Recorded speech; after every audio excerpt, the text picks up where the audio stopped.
Glass-backed phones are inherently more fragile than the plastic or metal-backed counterparts. Glass is more slippery, phones are more prone to just slide off surfaces, and while metal or plastic will chip, glass will crack and shatter.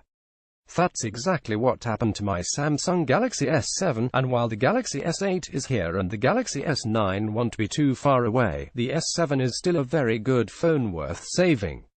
Replacing the front glass is a different story, but if all that's wrong with your phone is some shattering on the back, you can fix it yourself relatively quickly and very cheaply.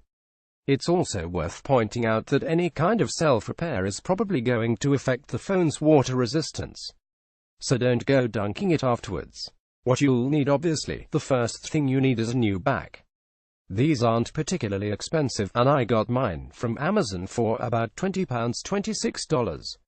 This also included a basic toolkit, which includes some small screwdrivers, a suction cup, and some plastic pry tools.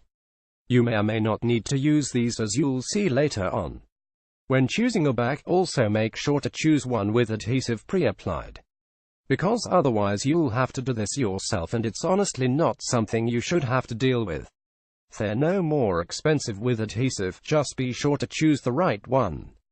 It's also worth noting that there will be a bunch out there that aren't the exact Samsung replacement parts.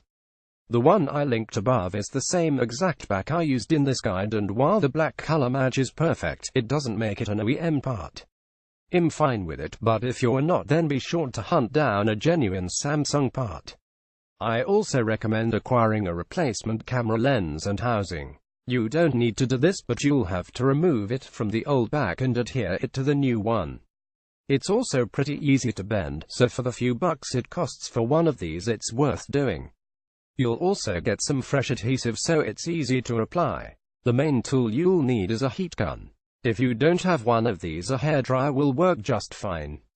How to remove the back glass on the Galaxy S7? Follow these steps to first remove the existing back from your Galaxy S7.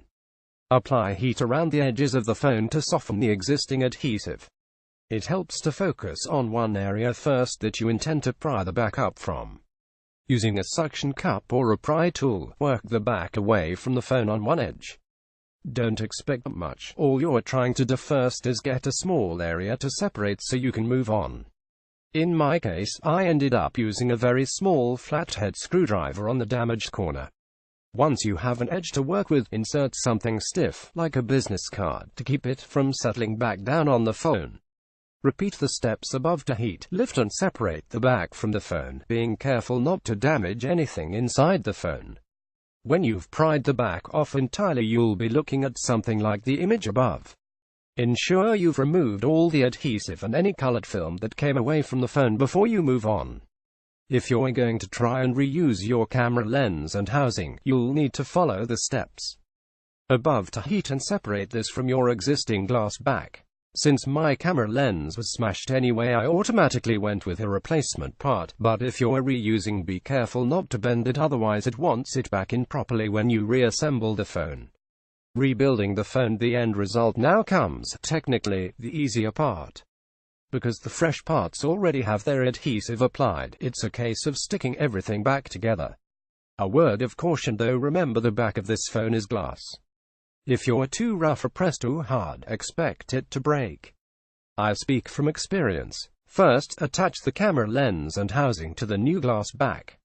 It's impossible to get it in the wrong place, just make sure to press it down and that it has a nice tight seal.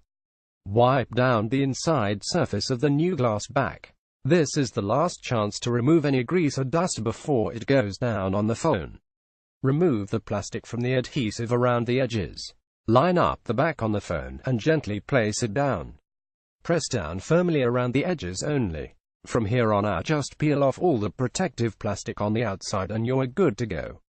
It's probably a good idea to rub around the edges with a microfiber cloth, too, as you may have some traces of adhesive to get rid of. Otherwise you'll now have a shiny, crack-free Galaxy S7 unlocked at Sprint T-Mobile Verizon.